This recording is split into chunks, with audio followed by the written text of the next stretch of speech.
மச்சி, எங்க அப்பா சிங்கப்பூர்ல இருந்து ஒரு பொம்மை வாங்கிட்டு வந்திருக்காருடா. சரி. அதுல ஒரு பியூட்டி என்னன்னா அந்த பொம்மையை படுக்க வச்சா கண்ணை முடிக்குதுடா. படுக்கிற பொம்மை விடுமா, நிக்கிற பொம்பளை பாரு. இப்படி எல்லாத்தையும் இழுத்து முடியும் இருந்தா நம்ம என்னத்தை தான் பாக்குறது? அதான் விளையும் பெயர் முளையிலேயே தெரியும்னு சொல்லுவாங்களே. மச்சி என்னடா சொல்ற? பழமொழிடா. அது கூட நான் குட்டிய சொல்லல, புட்டிய சொன்னேன். ஓஹோ. புடிக்கா. என்னங்கடா நீங்க நினைச்சிட்டு இருக்கீங்க? என்ன சின்ன பையன் நினைச்சிட்டு இருக்கீங்களா? அடுத்து ஊர்லா போட்டுருவேன். வந்துருங்க மச்சி. டேய் பஸ் வந்துச்சுடா டேய். இன்னைக்கு செம உழப்பு தான். ப்ளீஸ் யாரும் ஃபுட்பால்ல தொங்காதீங்க, உள்ள வாங்க. டோ உள்ள வாயா, ஏன் தொங்கிட்டு வர நீ? மச்சான் அம்மா, உள்ள போமா, கீழ உள்ள போற நீ. இந்த பஸ் வேணாம்டா. நம்ம கற்பகமா வரலாம், அடுத்த பஸ்ல வரலாம்.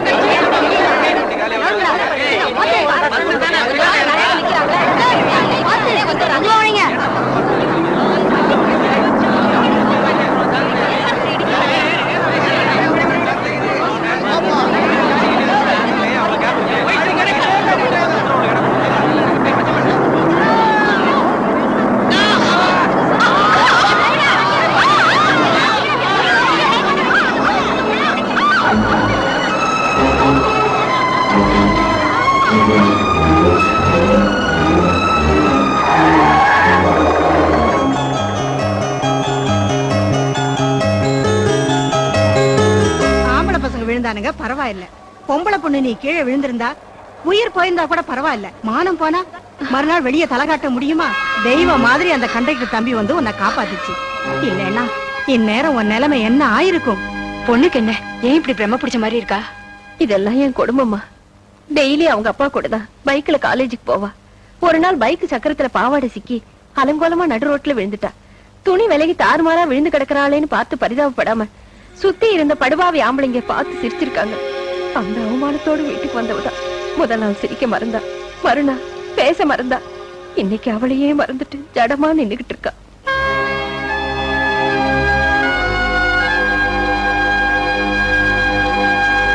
ஏய் வாடா மச்சி. ஏய் யோ இப்பதானடா சொன்னேன், கீழ வந்து வரீங்க, அறிவில்ல உங்களுக்கு. இறங்கடா கீழ. சும்மா இல்ல மாட்டிக்கிட்டு வாங்கிருக்காங்க. எதுக்கு? யமராவன் போறதுக்கா? என் வண்டியில ஃபுட்பால் ஏத்த மாட்டேன். வீட்ல சொல்லிட்டு வந்துட்டீங்களா? நம்ம நாட்டுக்கு சுதந்திரம் வாங்குறதுக்கு காந்தி தாத்தாவை எங்க தாத்தாவை என்ன கஷ்டப்பட்டாங்க தெரியுமா? என்னடானா ஃபுட்பால் நிக்கிறது கூட நமக்கு சுதந்திரம் இல்லைன்னு சொல்றாப்லடா. ஃபுட்பால்ல நிக்கிறதுக்கு, பொம்பளை பின்னாடி உரசறதுக்கு, பிப்பாக்கெட் அடிக்கிறதுக்கு, இதுக்கு தான் சுதந்திரம் வாங்கி கொடுத்தாங்கல்ல. ஏய் கண்ணா, இன்னைக்கு அங்க நீ இறக்கிடலாம், நாங்களும் இறங்கிடுறோம். நாளைக்கு நீ இந்த ரூட்ல தானே வரணும். பிஸ்தா, நாளைக்கு மட்டும் இல்லம்மா, நான் டெய்லி இதே ரூட்ல தான் உஸ்தா. முடிஞ்சா உன்னால அதை பாத்துக்க, புரியுதா? ஏய் இவன் அப்புறம் பாத்துக்கலாம் வாடா. Right. Thanks. Sorry. Thanks. Thanks. Sorry. அது நீங்க தேங்க்ஸ் சொல்லணும், நான் சாரி சொல்லணும். அதான் இந்த சிச்சுவேஷன் ரொம்ப கரெக்டா இருக்கும். உங்களுக்கு எப்படி நன்றி சொல்றதுன்னே தெரியல. உங்களுக்கு கூட எப்படி சாரி சொல்றதுன்னு எனக்கு தெரியல. ஆபத்துக்கு பாவம் இல்லைன்னு தான் உங்க இடுப்புல கைய வச்சு அணைச்சி தூக்கி, அது அதனால தப்பா இருந்தா மன்னிச்சுக்கங்க. அது ஐயோ வேண்டாங்க. இல்லைங்க, எல்லாரும் பார்த்துட்டு இருக்காங்க. கண்ணத்துல கொடுத்தாலும் உதட்டுல கொடுத்தாலும் தப்பு தப்பு தான்ல. நான் ஏதோ ஒரு சின்ன உதவி செஞ்சாங்கிறதுக்காக இத்தனை பேருக்கு நடுவுல பட்ட பகல்ல கிஸ் பண்ண சொன்னா என்னங்க அர்த்தம்? கிஸ் பண்ண சொல்றாங்களா? உங்க முகத்தை பாருங்க. என் நெத்தில இருந்த குங்குமம் உங்க கண்ணத்துல ஒட்டி இருக்கு. அதை தொடங்கன்னு சொன்னா எவ்வளவுதானா? ஏதோ தப்பா?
டிக்கெட்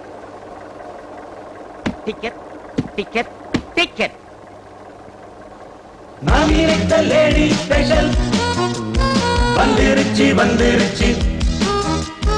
இன்பம் என்ற தேவி என்னை கட்டிக்கொள்ள எண்ணிடுச்சு. சொல்லம்மா இனி யாதான் இங்கே ராஜா ராஜா, அம்மம்மா இனி நான் தான் இங்கே ராஜா ராஜா. கண்டக்டர், இனிமே அந்த பொண்ணுகிட்ட டிக்கெட் வாங்காது. ஏன் சார்? ஏன்னா அது நம்ம ஆளு. எதை வச்சு சார் அப்படி சொல்றீங்க? இத வச்சுதான் சொல்றேன். இதுல இருந்து உனக்கு என்ன தெரியுது? காதலுக்கு கண் இல்லைன்னு தெரியுது.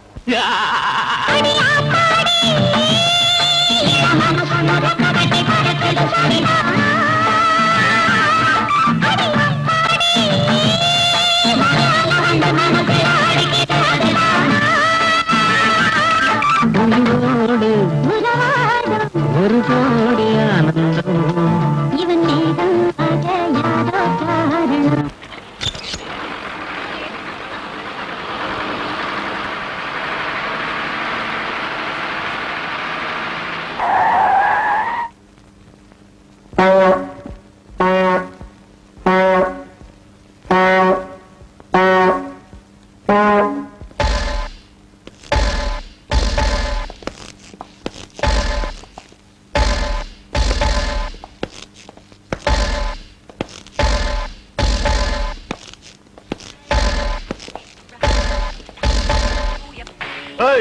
யாரா அது கண்டக்டர்? பொட்டாச்சு முன்னாடி பந்தா பண்ணது இறங்கடா கீழே.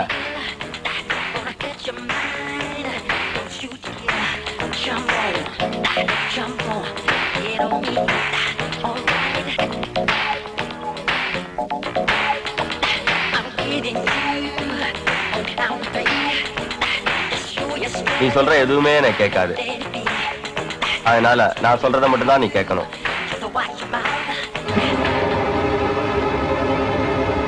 நம்ம பசங்கள்ட்ட கொஞ்சம் மன்னிப்பு கேட்டுருமா?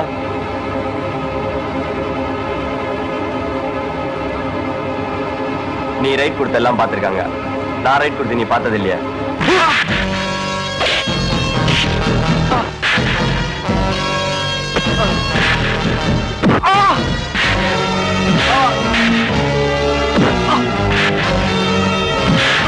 தொழிலாளர் ஒற்றுமை, மாணவர் அராஜகம், போராடுவோம் போராடுவோம். அரசே அரசே, தொழிலாளர் ஒற்றுமை, நான் சொல்றதை கேளுங்க. மாணவர் அராஜகம். எல்லாரும் கோஷத்தை நிறுத்துங்க. அரசே, தயவு செய்து எல்லாரும் கோஷத்தை நிறுத்துங்க. எனக்கு ஏற்பட்டிருக்கிறது லேசான காயம்தான். அதனால எல்லாரும் சைக்கிள் நிறுத்திட்டு வேலைக்கு போங்க. முடியாது. உன்னை அடிச்சு காயப்படுத்தின அந்த காலேஜ் பசங்க மட்டும் இல்ல, அந்த காலேஜ் பிரின்சிபாலே உங்ககிட்ட வந்து மன்னிப்பு கேட்கிற வரைக்கும் இந்த போராட்டத்தை கைவிட முடியாது. அப்படி அவங்க மன்னிப்பு கேட்கலன்னா அந்த காலேஜை பெட்ரோல் ஊத்தி கொளுத்துவோம். அதனால எனக்கு ஏற்பட்ட காயம் ஆறிட போதா? யாரோ 4 காலேஜ் பசங்க தப்பு பண்ணாங்கிறதுக்காக நீங்க எல்லாம் காலேஜ் உடைக்கிறதோ, இல்ல நம்மள யாரோ ஒரு கண்டக்டர் தப்பு பண்ணாருங்கிறதுக்காக காலேஜ் பசங்க இங்க வந்து பஸ் எரிக்கிறதோ அநாகரிகமான செயல். இதனால பாதிக்கப்பட போறது பொது ஜனங்க தான். இன்னும் சொல்ல போனா என்ன அடிச்சு தாக்குனது காலேஜ் பசங்க இல்ல, யாரோ 4 காலி பசங்க. தனிப்பட்ட என் ஒருத்தனுக்காக நீங்க எல்லாம் கூடி நின்று குரல் எழுப்புறது எனக்கு ரொம்ப பெருமையா இருக்கு. ஆனா இந்த ஒத்துமையை நம்ம முன்னேற்றத்துக்காக நாம பயன்படுத்துவோம். நீ சொல்றதுல நியாயம் இருக்கிறதுனால இப்ப மன்னிக்கிறோம். இன்னொரு தடவை வாழாட்டாங்கன்னா வால் இருந்தா தானே ஆட்டுறதுக்கு. ப்ளீஸ் தயவு செய்து நீங்க எல்லாம் வேலைக்கு போங்க. உங்க அன்புக்கு என்னைக்கு நான் கடமைப்பட்டிருக்கேன். தயவு செய்து போங்க.